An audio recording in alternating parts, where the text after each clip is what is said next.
I'm gonna shoot straight with you. There are some gigs that you mess up so bad on that all you want to do is lock yourself in a dark room with a bunch of candy bars and shove your face full of them and drink milkshakes and listen to slow Celine Dion songs just to punish yourself until you die of a sugar coma because it was such a bad mistake, right? Like that's how much it's blown up in our mind. It's that bad of a mistake.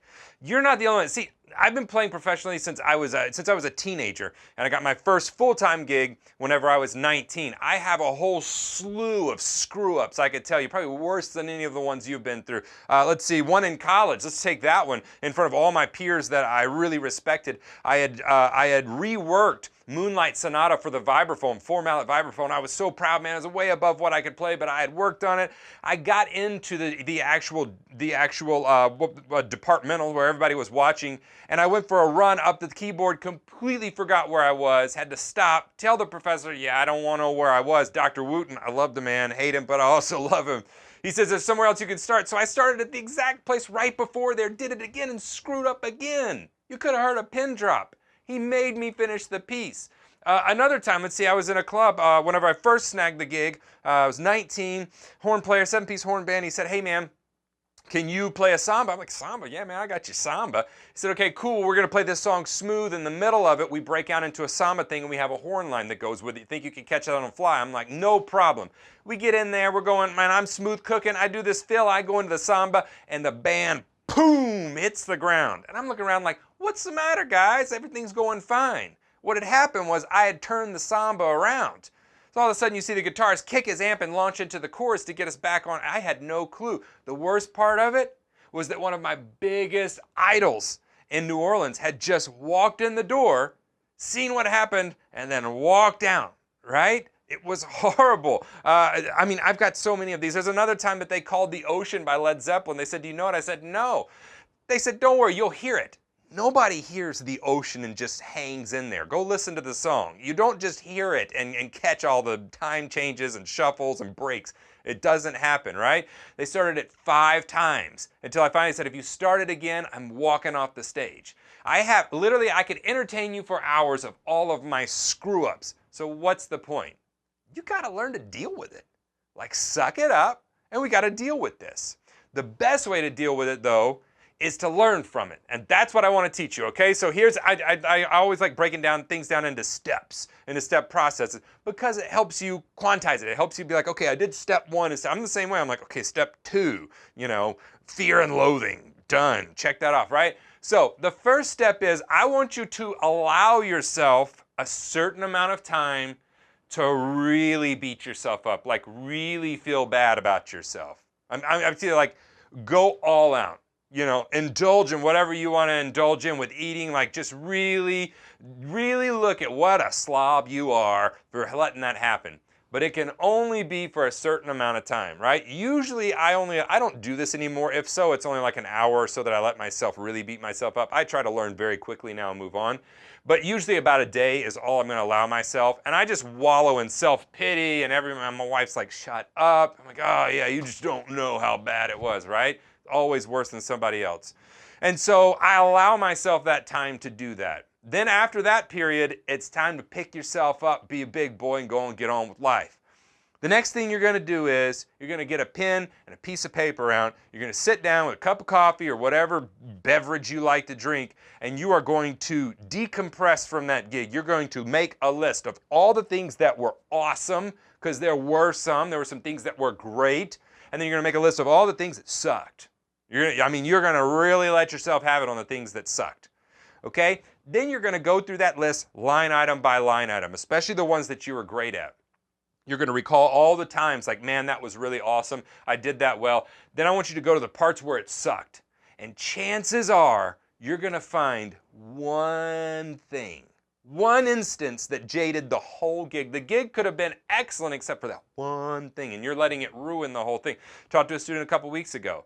He had a gig, and he was really just kind of vomiting out of the mouth, which is cool. You need to do that. You need to have friends and teachers that you can do that with. And he was just saying, you know, everything was just out of time. Finally, we got down to the key of they just rushed every song. I said, so the problem here was that the band rushed. Yeah. Okay, well, that's a fixable problem. Let's work on the band not rushing. Get with a click and let's work on that. So that you can always blow it up in your mind, but what you want to do is find the one issue. One issue that I used to have was I started missing a lot of backbeats. Whenever you're playing gigs 5 to 10 hours a day, and whenever I was 19 to 23, that's how much I was playing every day gigging. I had house band gigs and had to pull doubles for 5 or 6 days a week for 5 or 6 months. And so a lot of playing time. When you're doing that, you start to notice how many backbeats you're missing. And so I started to count how many backbeats I was missing because it was ruining my gig. And guess what happened? I started missing less and less and less. So that's what you want to do. You want to find out what was the issue. Chances are you screwed up one thing for that one gig. I screwed up and reversed the samba, right? For that one instance in college, I screwed up that one run. That was it. The rest of the piece was pretty okay. Like, it wasn't that bad. Not as bad as I was blowing it up in my mind. So the first thing you're going to do is really just allow yourself to be a miserable person and really give it to yourself. Second thing is put your big boy pants, big girl pants on, and you're actually going to go and decompress and figure out what the problem was.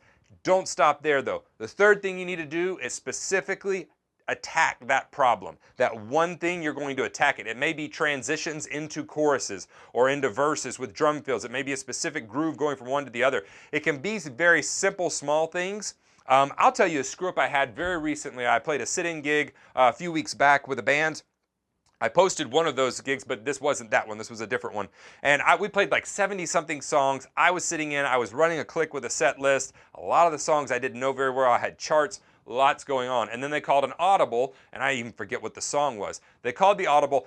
I was supposed to start it with a drum groove. It was a little slower, quarter note groove, and it started with two, like, everything conspired, and I screwed up the first measure. Like, it was, you know, that kind of thing. Like, it was not good, and then it was fine. And I laughed about it. Everybody turned around laughing. I'm like, yeah, well, you know, I screwed up.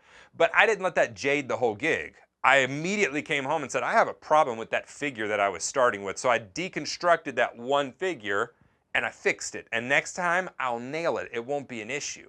But that's the thing. We got to give ourselves time to decompress. So the first thing, be a miserable person. Really feel bad about yourself. Eat all the Snickers and candy bars and listen to as much slow, sappy music as you want to. Then pick yourself up, decompress, list what the issues were, good and bad, relish in the good, and then figure out what the bad thing was. And then third, attack it in your practice time viciously until you annihilate it. And then the next thing you're gonna do, this would be like step 3B, is if you're on the gig next time, recall that exact situation and see if you can recreate it again. If it's a song, whatever it is, and make sure you conquer it this time. And if you don't, if you screw it up a little less, go back and repeat it. And the next time you're on stage, try to recall that again and conquer it. I'm telling you, just go through a simple troubleshooting process. It won't be a problem, but you're gonna screw up. It's gonna happen. I've screwed up.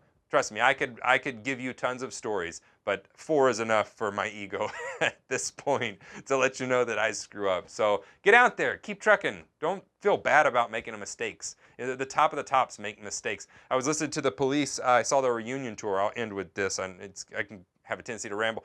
And the guitar player didn't go to the bridge when they all went to the bridge on their #1 song. And then finally, like, you see Sting do the international, like, you're on the wrong, you know, and he starts laughing and goes to the bridge. It happens. It happens, all right? So give yourself some grace, troubleshoot it, and make sure it doesn't happen again.